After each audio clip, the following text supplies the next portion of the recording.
আসসালামু আলাইকুম। সবাই কেমন আছেন? আশা করি সবাই ভালো আছেন। তো আমরা আজকে যেটা নিয়ে আলোচনা করব, নতুন একটা টিউটোরিয়াল নিয়ে আসলাম, সেটা হচ্ছে AND gate, OR gate, NAND গেটের উপরে। তো আমরা আশা করি আপনারা প্রিভিয়াস টিউটোরিয়ালগুলো অবশ্যই বেশি বেশি প্র্যাকটিস করেছেন। একটু বলে রাখি, হালকা একটু আলোচনা করি। AND গেটটা কি? AND গেটটা হচ্ছে এরকম যে ট্রুথ টেবিল, এ বি যদি হয়, যদি A1 হয়, B1 হয়, তো বা A0 হয়, B1 হয়, তাহলে কি হবে? কিংবা A1 হয়, B0 হয়, তাহলে কি হবে? বা A0 B0 হয়, তাহলে কি হবে? এরকম। তো দুটোতে এরকম যে যদি A এবং B দুইটাই যদি 0 0 হয়, তাহলে এখানে 0 আসবে। যদি কোনো একটা 0 থাকে, তাহলে আউটপুট কি হবে? 0 হবে। আর দুটোই যদি 1 হয়, তাহলে আউটপুটটা কি? 1 হবে। এটা হচ্ছে, তার মানে AND গেটটা এরকম, কোনো একটা বাড়ি আর কি, সে বাড়ি মনে করেন যে দুইটা দরজা আছে। তো আপনি যদি দুটো দরজা দিয়ে ঢোকার চেষ্টা করেন, তাহলে ঢুকতে পারবেন, তাছাড়া সেখানে ঢুকতে পারবেন না, এরকম একটা। ধরেন এই যে দুটাই, এখানেও আসলো কেউ, এখানে কেউ আসলো, তাহলে সে এখানে আসতে পারবে। কিন্তু কেউ যদি খালি এখান থেকে ঢোকার চেষ্টা করে, তাহলে আসতে পারবে না, এখান থেকে ঢোকার চেষ্টা করে, তাহলে আসতে পারবে না। কিংবা দুইটা যখন বন্ধ থাকবে, তখন বন্ধই আর কি, এই হচ্ছে অবস্থা। তার মানে এ আর বি যখনই ওয়ান থাকবে, তখন আমাদের ওয়ান পাবো। এটা হচ্ছে আমাদের ট্রুথ টেবিল। 0 0 তে 0, 0 1 0, 1 0 তে 0, 1 1 1, এটা হচ্ছে আমাদের ট্রুথ টেবিল। তো আমরা সরাসরি ইমপ্লিমেন্টে চলে যাই, ঠিক আছে? আমরা আমাদের বরাবর মতো পোর্টিয়াসে চলে যাই। পোর্টিয়াস ওপেন হচ্ছে, আপনারা দেখতে পাচ্ছেন। আপনারা কিন্তু অবশ্যই বাসায় প্র্যাকটিস করবেন, ঠিক আছে? আমাদের ডিসপ্লেটা আমরা একটু বড় করি, তাহলে আমাদের দেখতে সুবিধা হবে।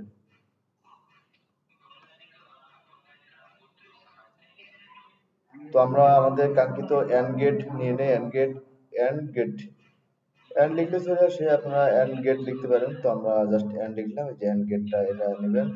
Simple two input AND gate, এটাই আপনারা নেবেন, ঠিক আছে? তো আমরা এটা ইমপ্লিমেন্ট করলাম এখানে। নেক্সট আমাদের দরকার একটি এলইডি দেখার জন্য। এলইডি কি হলো নেই, তাহলে আমাদের দেখতে খুব সুবিধা হবে। এটা আমরা এটা রিপ্লেস করলাম, প্রেস করলাম এটা। আচ্ছা, একটু এই করি এটা। এলইডি জ্বালাতে গেলে কি করতে হয়? সবসময়ের জন্য আমাদের মাঝখানে একটা রেজিস্টার দিতে হয়, তাই না? তো এই আর কি, আমরা একটা রেজিস্টার নেবো এখন। খুব দ্রুত করতেছি আপনাদের বোঝার সুবিধার্থে।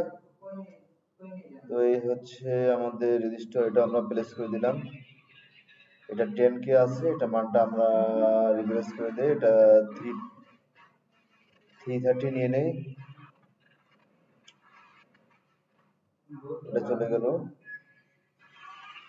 আমরা কানেকশন দিয়ে দেই। আর আমরা একটি গ্রাউন্ড নিয়ে নেব আমাদের সার্কিট কমপ্লিট করার সুবিধার্থে। এটা বসে দিলাম। এখন আমাদের পাওয়ার লাগবে। তো পাওয়ারটা আমরা সরাসরি ব্যাটারি দিয়ে ইউজ করতে পারি, কিন্তু সবচেয়ে ইজি হচ্ছে, যেহেতু ডিজিটাল লজিক, আমরা লজিক টগল আছে, যেটা 1 বা 0 দেওয়া যায় আর কি। আপনারা জানেন যে ডিজিটালের ক্ষেত্রে কিন্তু পাওয়ার হচ্ছে 0 1 0 1 0 1। ডিজিটাল ইলেকট্রনিক্স এর ক্ষেত্রে 0 1 0 1 0 1 এটা বেশি ব্যবহার করা হয় সবসময়ের জন্য। আমরা ইউজ করতে পারতাম ব্যাটারি দিয়ে, 5 ভোল্ট দিলেই সেটা কি, একটা জিনিস বলে রাখি, 1 মানে কিন্তু ডিজিটাল 1 মানে 5 ভোল্ট, আর 0 মানে 0 ভোল্ট। অর্থাৎ আড়াই ভোল্টের নিচে যেটা, সেটা 0 কাউন্ট করে আর কি। আর আড়াই ভোল্ট বা 3 ভোল্টের উপর যেটা, সেটা 1 কাউন্ট করে। তো এটা আমরা কানেকশন দিয়ে দিলাম। আমরা আরেকটি টগল নিলাম। এই যে টগলের স্বাভাবিক অবস্থায় কি 0 দেয়, তার মানে সার্কিটে যখন আমরা যে গ্রাউন্ড না সেটা দিচ্ছে। আর ওয়ান ওয়ান দিবে কখন? যখন আমরা ক্লিক করবো। তো আমরা এটা এখন দেখি রান করে, আমাদের কিন্তু সার্কিট হয়ে গেছে, হচ্ছে এন্ড গেট। তো এই মূল বিষয় আমাদের একটা আউটপুট পাওয়া। তো সেই আউটপুটটা আমরা কিভাবে পাবো? যখন এখানে 0 থাকলে বা এখানে 0 থাকলে আউটপুট পাবো না। এখানে যদি 0 থাকে, এখানে 1 থাকে, তাহলে আউটপুট পাবো না। এখানে যদি 1 থাকে, এখানে যদি 0 থাকে, তাহলে আমরা আউটপুট পাবো না। যদি এখানে 1 থাকে, এখানে 1 থাকে, তাহলে তখনই মাত্র আমরা কি 1 পাবো। তো আমরা রান করি, দেখেন আমাদের কিন্তু সার্কিট রান হয়েছে, কিন্তু কোনোটা চলতেছে না। এখন দুটোই যেহেতু, দেখুন 0 0 চলতেছে না, আমরা একটা অন করে দিলাম, তাও চলতেছে না। এটা অন রাখলাম, দেখেন এটা অন করে দিলাম, এটা 0 আছে, তাও চলতেছে না। এখন আমরা যদি দুটোটাই অন করে দিই, তাহলে এটা আমাদের কি এলইডি জ্বলে উঠলো, তার মানে এন্ড গেটে কাজ করলো। তাহলে আমরা কি কি দেখলাম আবার একটু দেখি।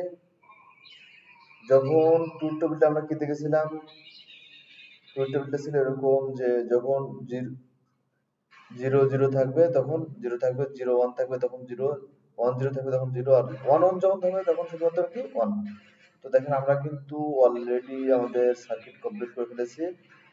আপনারা খেয়াল করুন যখন এই যে জিরো আর জিরো থাকবে তখন কি হবে আউটপুট জিরো, যখন ওয়ান জিরো থাকবে তখন আউটপুট জিরো, কিন্তু যখন জিরো ওয়ান থাকবে তখন কি আউটপুট জিরো, আর যখন দোনোটায় ওয়ান থাকবে তখন আউটপুট ওয়ান। এই হচ্ছে আমাদের অ্যান্ড গেট। তো ঠিক আছে, সবাই ভালো থাকবেন ইনশাল্লাহ। আশা করি সবাই বুঝতে পেরেছেন। ঠিক আছে ইনশাল্লাহ, সবাই বাসায় খুব বেশি প্র্যাকটিস করবেন। আসসালামু আলাইকুম।